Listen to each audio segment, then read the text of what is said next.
Hello there, and welcome to Craft Your Life with Altenew. This is Jen Rzasa, and I'm excited to introduce you to today's guest.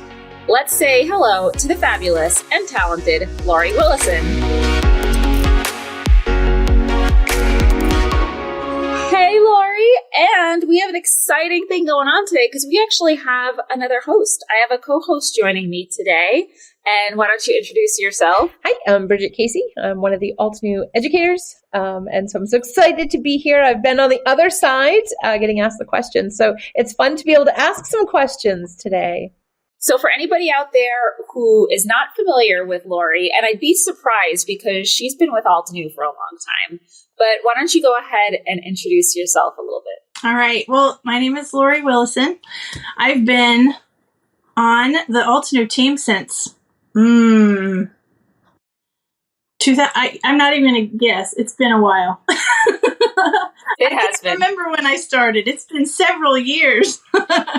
I've been making cards and blogging since 2007. So I've been around a little bit, and I've had so much fun all these years. And before we started recording, Laurie and I were trying to figure out how long we've known each other.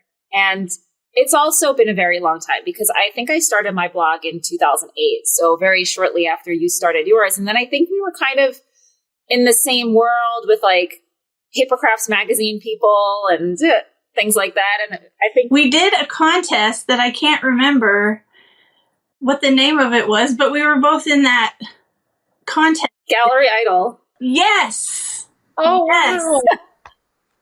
So yeah, that's been like a long time ago. We go way back. We do go way back. And it's been a joy having you on the team. Your cards are fantastic. Every time you create something, it is like the epitome of clean and simple, classy, but still fun. Oh, thank you. You know, it's really great style that you have. I think that's why I like Altenew so much, because even if it's a more intricate detail, I can still find a way to make it nice and clean and simple. And I also like quick and simple. I like making a lot of cards in one sitting, and I can always find something to make quick cards. So, yeah. We may have just created a new category, QAS, quick and simple. I like that. I like that. That's actually a great idea. Yeah. Quick and simple cards. Yeah. There's a hashtag. I use it all the time. So yeah, it could be a category. And how did you get into paper crafting, Laurie? Well, I was a scrapbooker in the late 1900s, and I started with that hobby. And I remember somebody saying, "Oh, you should make cards," and I specifically said, "I am not making cards. I am not getting into another hobby because scrapbooking is expensive enough as it is." Well, however many years later, here I am. So I just slowly drifted over. I had a friend ask me to have a home party. And from there, yeah, it began. So. And I'm not much of a scrapbooker, but I know that Bridget has some experience with that. I started the same way, and I'm like, I can't fit. No. And I was the same. It's like, but I have this hobby. I know they're similar, and then of course we got pulled over. So we made the trip to the dark side. But it's fun because you can combine them and, make smaller scrapbook pages, and it's still a journal or scrapbook page, but you can do like a 5x7, something traditionally in the card making. So I love that. And I think a lot relate to you on that, where they came from scrapbooking. So, yeah. Mm-hmm. And what would you say, Laurie, is your absolute favorite type of project to make? Like if you could do anything connected to paper crafting, let's talk about that first. So, there's shaker cards, there's traditional cards, there's scrapbooks. What would be your favorite type of project to make? I think I would have to just jump back to the quick and simple. I love the idea of shaker cards and interactive cards, and I love seeing other people's. I'm always in awe, but that's that's not me so much. So I would definitely go back to quick and simple. I love a lot of white space. I feel like, Jen, you do some of those cards. Yeah. A lot of white space and then something big with a lot of color. Just a big pop of color. Like, that's why the florals are so great with Altenew, because I can just stick a flower on there. And my favorite, I always go back to Classy Stripes stencil. People probably get annoyed with my stripes, but I love adding stripes to a card. So, yeah, anything quick and simple, clean and simple.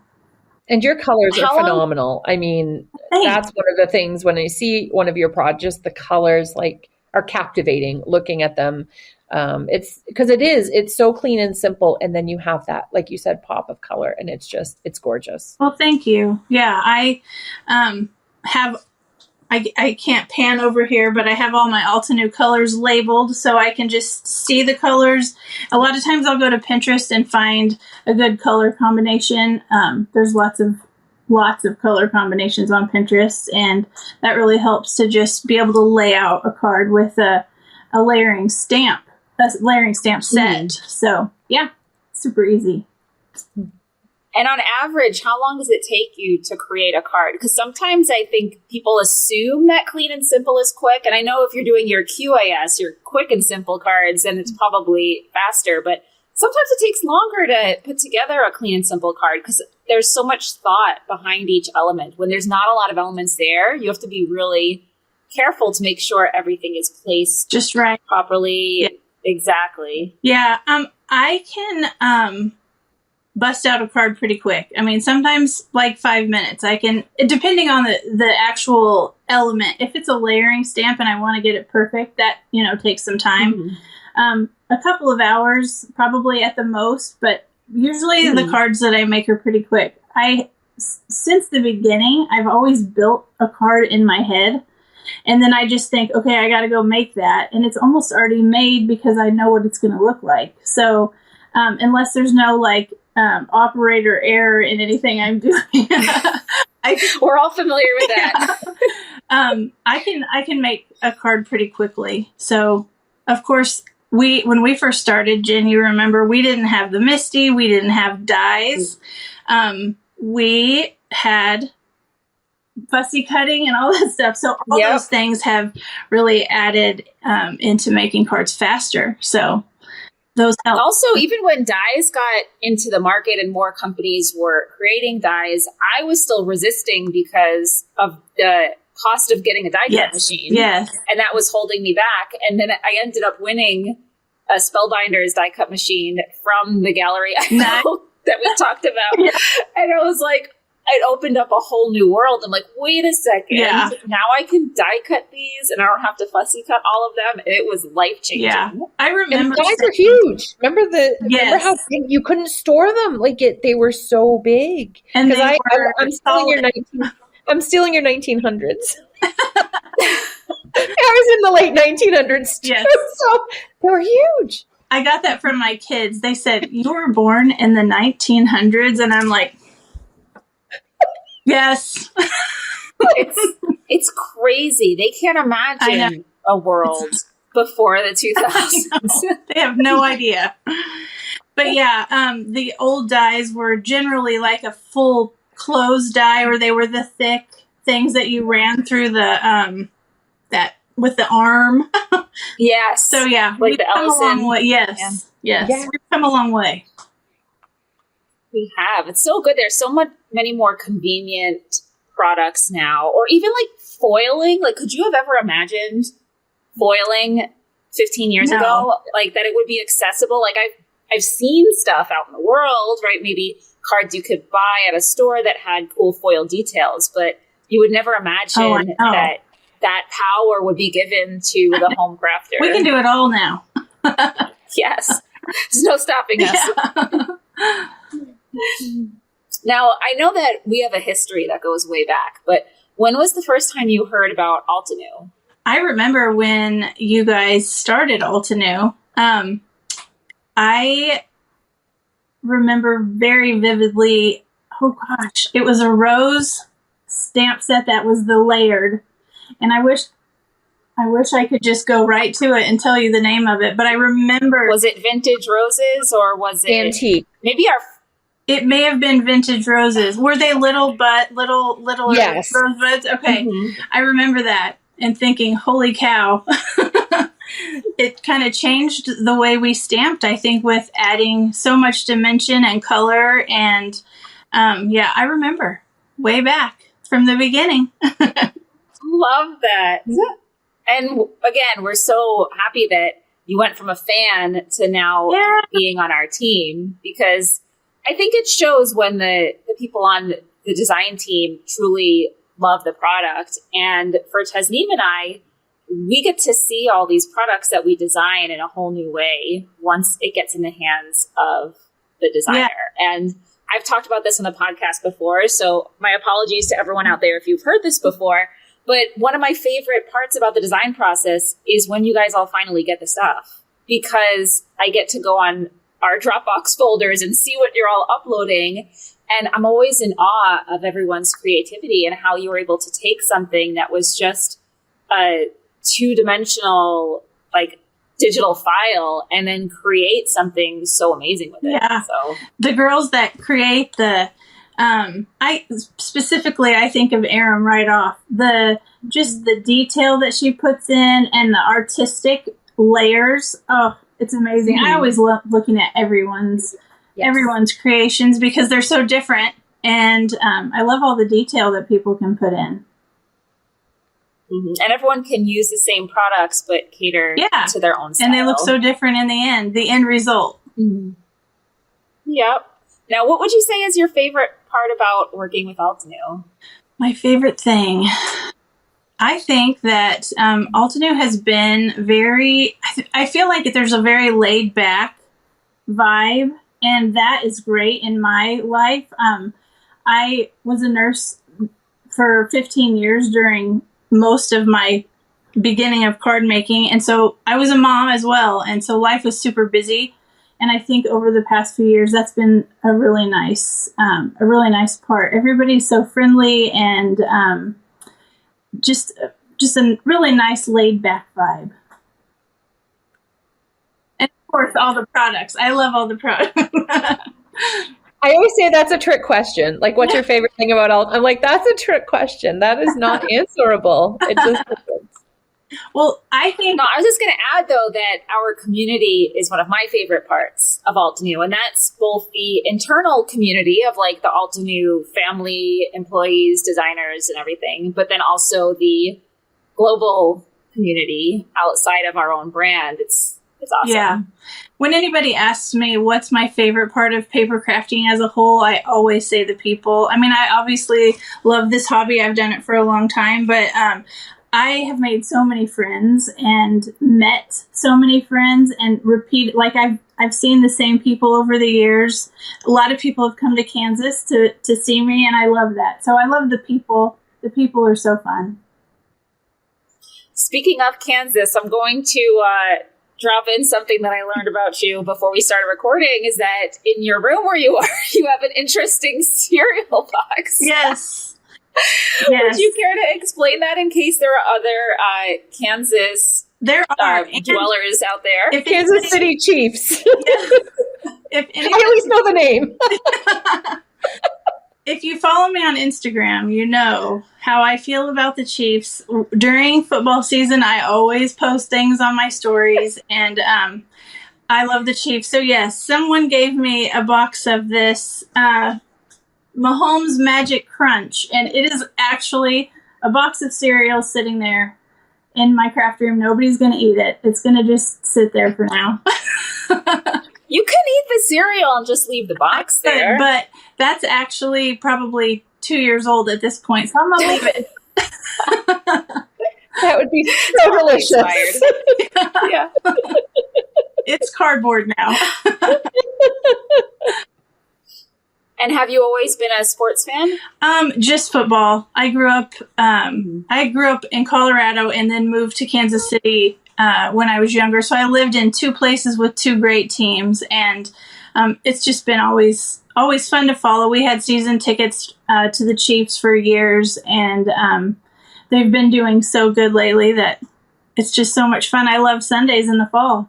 That must be a rough day, though, that if the Broncos go against the Chiefs, you got to be a little torn. I mean, I know you're leaning towards the Chiefs because you don't have any Denver Broncos regalia on your mantle there, but it's going to be a tough day as a fan. Yeah, the Broncos haven't been doing very well, so I lean yellow and red over here. Meanwhile, here in Boston, everyone loves their sports except for me, and it's all over my head. So I have a lot of baseball fan friends, and I don't follow. Now, in addition to paper crafting, do you have any other creative or crafty hobbies? I do a lot and I say this, I've taken a little bit of a pause, but I have an Etsy shop. I do some vinyl things. Here at home, I make t-shirts for people on occasion. I used to do it quite often, and I don't do it as much just because we're so busy. But yeah, vinyl, a lot of stuff with my Cricut, and then trying to think what else. That might be about it right now. That's a lot, though. Yeah. It's good. Yeah.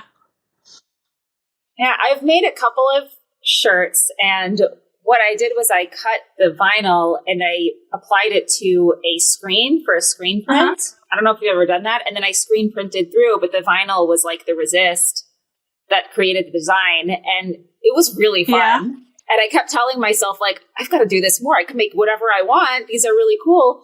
And then I never did it again. And now there's like screen printing supplies in our garage. I have the screen print. I have the supplies too, and I've never touched them. I need to do that one of these days.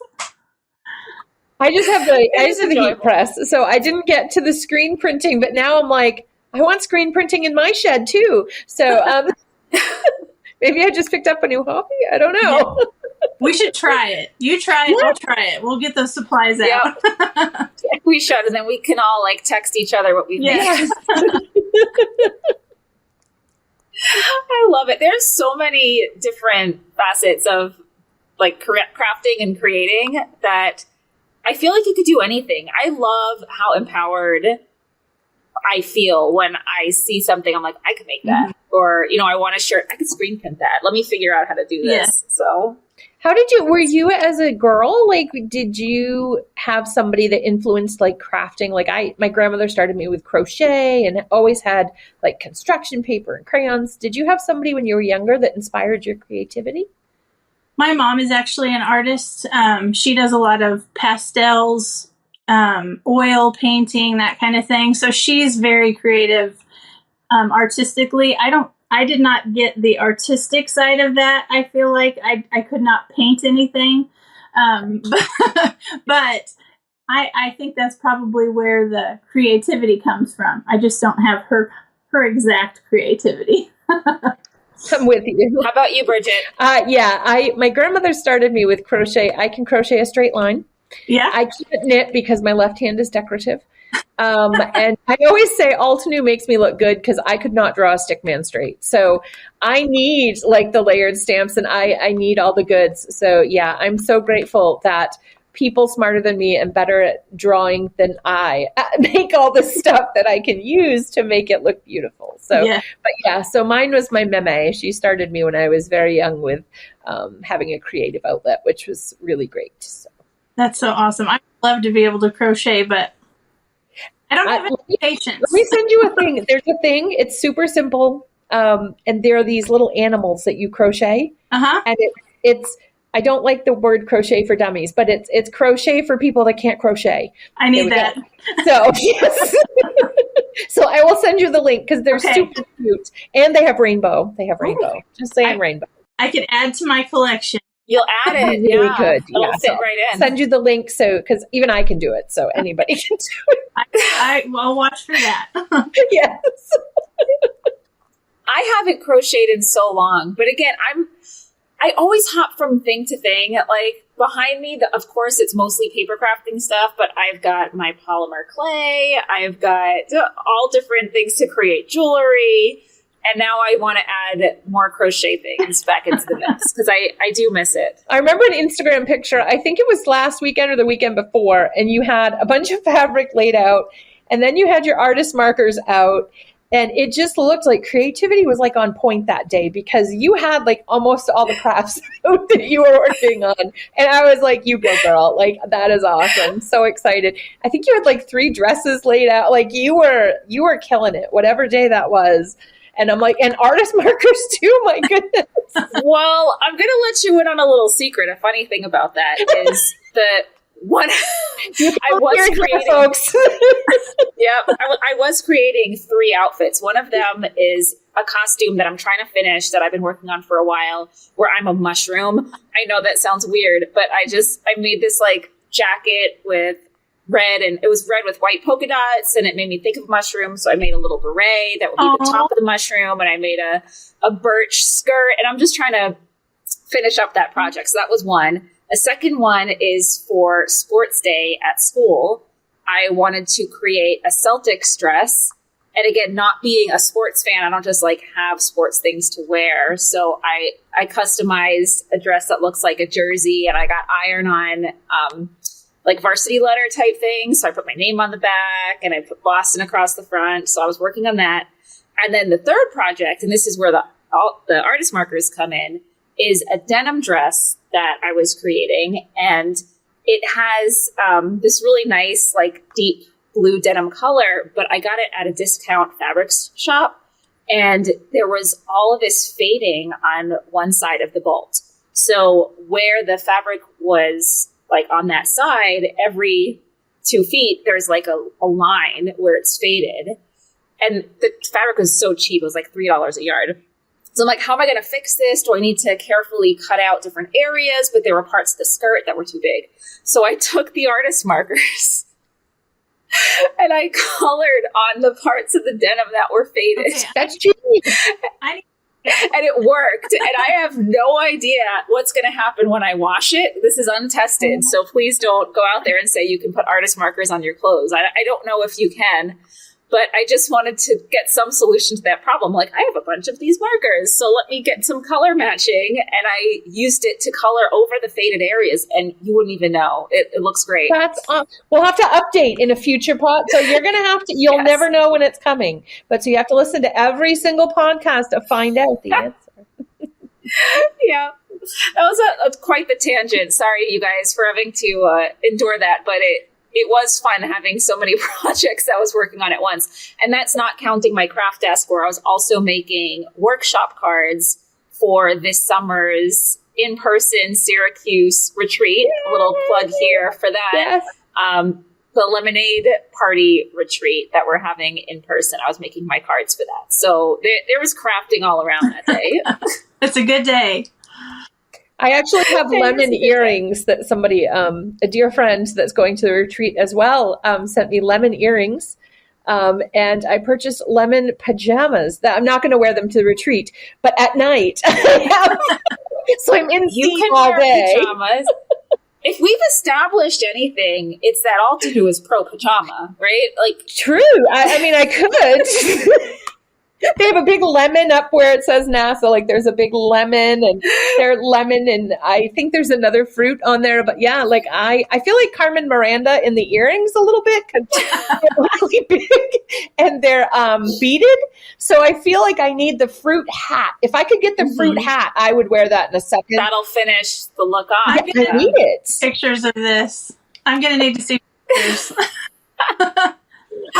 Don't worry, we'll take a lot of incriminating photos and I'll share them out publicly to everybody. I should have told Jen sooner. She probably could have made me the Carmen Miranda. Like, I probably could have. I should have thought to tell Jen sooner. I could have had a Carmen Miranda hat. So I'll wear any hat. I love hats. So awesome. So now that we've revealed some interesting things about ourselves, Laurie, it's your turn. Oh, gosh. Are there any fun facts about you that the listeners might not know? I feel like, oh my goodness. I feel like this is where there's dead air. I don't have anything exciting. I like to go camping. We go camping a lot. I like to travel. I just came back from 8 days at Disney, so that was fun. What was your Disneyland or Disney World? Disney World. Yes. What was your favorite part? Oh gosh, everything. We stayed at the Contemporary, so that place is amazing. Lots of good food in Epcot. Lots of fun rides. I just like all things Disney. And I'm really not, you wouldn't know that, like I'm not a Disney fan at home, but just going there, it's amazing. It's they say have a magical day, and you do. Did you do the Harry Potter Wizard Castle? We did not. We were going to do that. We were going to go to Universal and do that, but we had so much in those days that we just decided to stay at Disney, and we did all the things. I rode the Pirates of the Caribbean 8 times. Nice. Is that the big ship that goes way up? Yeah, I love that. No, it doesn't move. You go through what you go like through on the water. Yeah. It's like you're in the movie. It's amazing. It's amazing. I haven't been there in almost 40 years. Oh. You need to go back. Oh, we gotta get you there. Maybe we need an Altenew gathering at Disney, all of us go, and we would have a lot of fun. We would laugh a lot. I'll make you guys all go on Splash Mountain over and over again. I love Splash Mountain. That's one of my favorites. Okay, sad news here. Splash Mountain closed. Permanently or just temporarily? They're revamping the theme, and the theme it will still be amazing. It's gonna be Tiana's something. Tiana's Lagoon. It's Princess Tiana, I think is what her name is. Ooh. There's still going to be a drop at the end, though, right? I'm pretty sure. Okay. So they're revamping it all, but the original Splash Mountain is closed. So sad. That is sad. Oh. I remember we went over Thanksgiving when I was 10, and I think, Jen, I went on that 15 times. So there was no line, so you could just keep going on rides again and again, and that was my ride. Yeah, that was my one. Yep. And then Tower of Terror, which I don't know if they were revamping that one, because I know one of them they turned into a Guardians of the Galaxy version. Disneyland, I think, is Guardians of the Galaxy, if I'm right. I set that one out. Oh, it's so good. It's an amazing ride. And it's not just the drop, because obviously that's the ride part, right? That's the thrilling part of the ride. But just visually, it's so cool. The whole story with the hotel and everything that they go through with the visual effects. It's really awesome. My 18-year-old self would have loved it, but my self doesn't like the adrenaline so much. It's a slower paced life as we get older. Yeah, I like Caribbean. I like the People Mover. I like the nice, slow. Yeah. Although I'm thinking Jen might go bungee jumping sometime. She likes things that drop, so. I do. And I've always wanted to go skydiving, but I'm more scared of the plane. Yeah. Than jumping out of it, if that makes any sense at all. If you could just teleport me to the top and then say, Jen, jump out, I'd be cool. But to go in a small little plane and get up to the altitude, that part freaks me out. Yeah, I'm with you. So. The bungee jumping, there's no plane, so that's bouncing, that's true. I guess. So yeah, I could do that. So we make zip line, bungee jumping. Yeah. So now we've reached my all-time favorite part of the podcast episodes, which is the word association game. So if any listeners are new here, I have a random word generator, and what Laurie needs to do is come up with the first thing that pops into her head that has to do with that word, but it also has to do with paper crafting. Okay. So we get into a lot of fun little adventures in this part, because you never know what kind of weird words you may get. And then you do need to connect it to paper crafting in some way, shape, or form. So no blank stares. Are you feeling ready? No blank stares allowed. Do you need Jeopardy music for this part, or is the do-do-do? So you're under for a few seconds. Okay, word number 1 is dawn. DAWN. Okay, so for me, my very first thing is Dawn Power Wash. Because I use that. Where is it? Oh, it's in my cabinet. I use that to clean my stencils. Mm-hmm. And stamp. Oh, good tip. Yeah. I have, it's over there, so I guess I can't grab it, but I have a little Tupperware thing that I got from the Dollar Tree, and I put a little bit of water and Dawn Power Spray in there. And that's what I use. And does that work with even like the stubborn, darker colors of ink? That Dawn Power Spray is like a miracle spray. And if you add a toothbrush for just those nooks and crannies sometimes, perfect. Yes. I have there's a funny story, but I have a toothbrush next to my sink just for that purpose, but we won't go into the story. But so yeah, try a toothbrush if you have stubborn stains with that. It really helps too. Yes, good stuff. So my current method of just leaving dirty stencils out until the next time I craft probably isn't the best. There's a lot of color transfer when you leave and you try to use them again. And if you use paste, that could be a little... Yeah. Oh yeah, no, when I use paste, I do clean it off right away. But, all right, your next word, Laurie, is wrong. Wrong? Wrong. I guess the first thing that pops into my head, I feel like wrong as in, I don't know. The first thing I think of is when I stamp something wrong, like a layered stamp. That was the first thing I thought of because I've done that a couple of times. When you stamp a layered stamp wrong, do you just roll with it and try to find a way to fix it, or do you discard and retry? Yeah, I'm a little bit of a perfectionist. It's probably an annoying trait because I feel like if I left and came back and looked at it, I'd think, okay, it's not that bad. But when I stare at it and stare at it and stare, yeah, no, trash, go on to the next one. And you know, how about you, Bridget? You're a fixer. Bridget, you fix them, right? When you stamp wrong? I try to save them as best I can, but I also can relate to Laurie where like it's in the back of your head, like that's wrong. It's wrong. It's wrong. It's there. It's wrong. Yeah. Nobody else can tell, but I know it's wrong. It's wrong. So yeah, I can just see the neon flashing sign in the back of my head. So when Laurie said that, I'm like, oh yes, yes, yes, yes. Okay, the next word is vision. Ooh.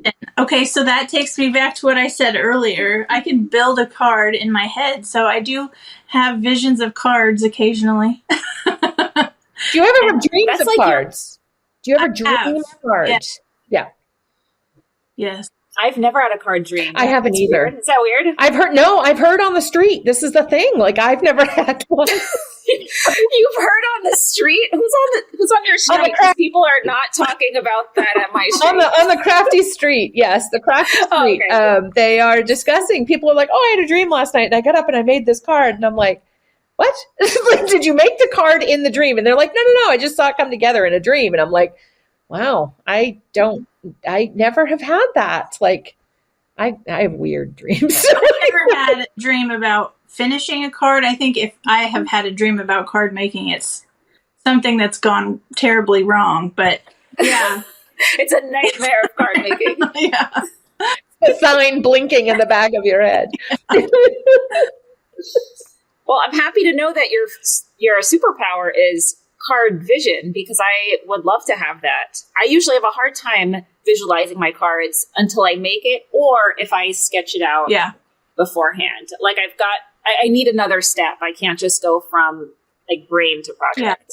Yeah. Now, if there's a lot going on, I mean, I've definitely lost the vision, but if I just think, oh, I should use that stamp set for this, it's been nice over the years. I've tried to do sketches, but I'm not good at that. So I just try to hold on to it. The older I get, that might not work as well, maybe, but yeah, I try to hold on to it. That's great. Now, do you work pattern? Oh, sorry. Oh, I got the next word, and it's an easy one, but it actually connects to paper crafting in a pretty linear way. But go ahead, Bridget. You go I was first. just going to say, so like when you see the PDF of products coming out, like a preview, do you have like cards assembled already, or do you have to have it like in hand to really get it finalized, kind of? No, if I can see in the, just on the computer, and I think, okay, what am I going to use and how many cards do I have to make? Then I can generally just, if it's a while between the PDF and when I get the stamps, I mean, I have some ideas of layouts. But sometimes if it's sitting in front of me and I don't have time, I think, oh, I can make this, and then I'll come back later and make it. It's kind of helpful sometimes. Now, there is stamper's block, and that means I can do nothing. So it is what Jen said, though, it is your superpower. Like, to me, that's a superpower. That's phenomenal. Not everybody's lucky enough to have that. No. I'm more that stamper's block thing you were talking about. And then somebody opens the gate and it's like 10,000 ideas come out at once. I'm like, okay, I can do this. I can do this. Now, if you didn't hear it before, the next word is pattern. And that's why I said, like, it kind of lends itself pretty linearly to crafting. I immediately think of the drawer of pattern paper that I have and I never touch. Yeah. But I love it. And I don't want to use it because then I will use it and it'll be gone, but I still never use it. And of course, there's that one. I think a lot of people relate. We all have that one perfect project that piece of paper or that scrap is going to be perfect for. Waiting for that day. I just haven't found it yet. All right, we'll do a couple more here. Oh, this is a weird one. Leash. Good luck. Leash. I love it. Good luck. I mean, I don't even know. Can I pass? Can I say pass? Yeah, I'll try to connect it. I know a lot of people keep their pets nearby in the craft room. So when I hear leash, I think of a dog, and then I think of craft room pets. So do you have any pets, Laurie? I do. I have 3 cats. They're outdoor cats. Leash. Oh, they could be on a leash. They could be on a leash in my craft room. They have come in here before. They like to look around and jump up on things. But yeah, they're mostly outdoor cats. Not on a leash. No. They free roam wherever they please, for this question, they could be. That's true. There's the attachment. They could be. In theory. Yep. All right, our final word is strike. Strike.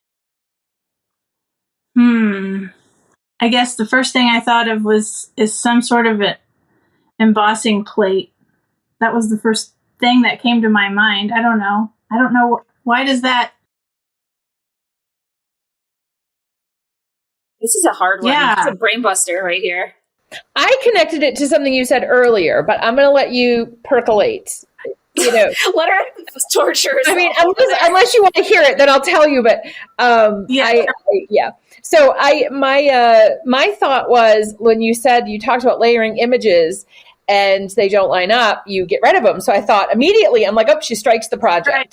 So that was my you strike the project because yes. Yeah, that's a good point. And my mind went to going on strike. That was the first one. Like, I'm not paper crafting anymore, but who would ever say that? No one in their right mind would say that. Those are very dirty words. I mean, you don't say the dirty word. You don't say the bad words out loud. So that was where I went second because I could just see little picket signs. And but that was my second place was you said if it didn't line up, you strike the project. Strike it out, yeah. The only thing when I think of going on strike, it's when it comes to cooking dinner. Like I want to go on strike. Doing dishes. Yeah, I'm on strike. Say I'm paper crafting. I'm not cooking tonight. Yes. Sorry, family. I'll be in my craft room. Good luck to you. Yeah. Now, do you keep a snack in your craft room? Because I know Jen and I keep snacks, so you could have dinner even if you're on strike from cooking. If you're in your craft room and you have your 2-year-old cereal, I don't think that would be delicious. But do you have a snack that you keep with you? I don't, but now that you're saying that, I feel like I should. I don't know what that would be. If you go on dinner strike, you might want to have a backup. Yeah, that's true. I do have a bag of kettle corn upstairs. I could keep that in here. So yeah. But I'm an M&M girl. There's no food in here except for that. I'm peanut and Jen is plain. So we're M&M gals. So yes. I could peanut M&Ms. I could go for that. Yes, they have a coffee peanut M&M that is delicious, but apparently Mainer's had enough because we are not allowed to have them because I can't find them anywhere. Every other flavor, but not coffee nut. I actually, at Disney Springs, we went to the M&M store and they were giving away the coffee samples, and I don't drink coffee, but I love the smell, and if it's in a candy, I don't mind the flavor, but they were amazing. I got to get some for Jen. I've got to find some. Like the only place I know is at a rest stop. You go in, they have the store. So I've got to get some before I see Jen again, because I've got to find them because they're delicious. Yeah, I want to try them. Yeah. Well, this has been so much fun having you here, Laurie. Do you want to mention your blog or social media so we can find you, and we can also link it down below in the description? Yeah, my blog is Soapbox Creations, and it's a blog spot. So my Instagram is Laurie_Willison. I have a YouTube channel, but it's mostly crickets right now. It's been a while since I've uploaded a video, but yeah. You can finally find me mostly over on Instagram. Awesome. And before we go, I do want to explain why we had two hosts today.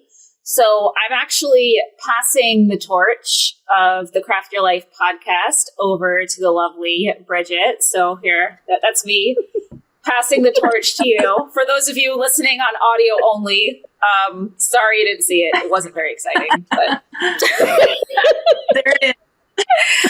Oh, she's got it. I wish I had a gold pen that was beautiful, but I just have a Jiffy print red pen. So. And I know that Bridget's going to do a great job. I was telling her earlier today in a meeting that we had that she was always a great guest on the podcast. And I think a great guest will equal a great host. So we're happy to have you taking over, Bridget. Thank you so much. I'm so excited. It's always lovely to have a chat with everybody, and we always have a lot of laughs with the chat. So it's wonderful, and it's wonderful to get to know more of this amazing community that we talked about earlier. So it's such a privilege and an honor to be able to do this. You are going to do, and as your first, thank you so much. We'll have to have you back, Laurie. Yes, I'll come chat. Yay! So as your first official duty, Bridget, I'll have you thank our guest and do the sign off. So okay. Take it away. Is it okay to do my sign off? Yes. Okay. Yeah. So please, audio folks, delete this section out. No. I think they should keep that. I think they should too. We'll probably start having a lot of bloopers on the podcast. That'll be a new addition to the podcast, the blooper section. So like that old show, I think we all remember that. We're old enough with Ed McMahon, and I don't remember the other guy, but Ed McMahon, they had that bloopers. Johnny Carson. It was Johnny Carson was on with him? I think so. On the bloopers show? I don't know. The bloopers. Yeah. I don't know. That was the bloopers Ed show. McMahon. Yeah, I think it was just Ed McMahon. And yeah, they showed all these things like people falling downstairs and just these awkward moments. And I related because that's like my life. So it was like my theme show. So here we go. So we'll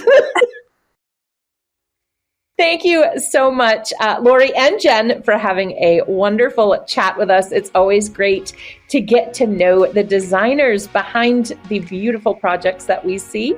And to all of you out there, thank you so much for letting Altenew help you craft your life. We can't wait to see you next time. Happy crafting. Bye. Bye.